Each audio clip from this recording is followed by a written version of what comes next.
এই অন্ধ মেয়েটিকে একা বাড়িতে দেখে একটা ছেলে চুপি চুপি ওই বাড়িতে ঢুকে পড়ে এবং মেয়েটি যখন গোসল করে বাইরে আসে তখন এই ছেলেটি জোর করে মেয়েটির উপর হামলা চালানোর চেষ্টা করে। মেয়েটি প্রাণপণে নিজেকে বাঁচানোর জন্য ট্রাই করে, কিন্তু একটা অন্ধ মেয়ে কতটাই বা প্রতিরোধ করতে পারে।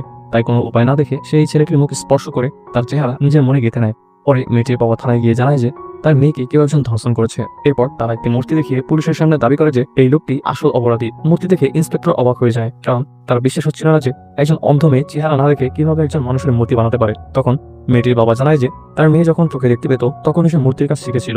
মেয়েটি এতটাই দক্ষ ছিল যে তার মুখ ছুঁয়ে হুবহু তার মূর্তি বানাতে পারত।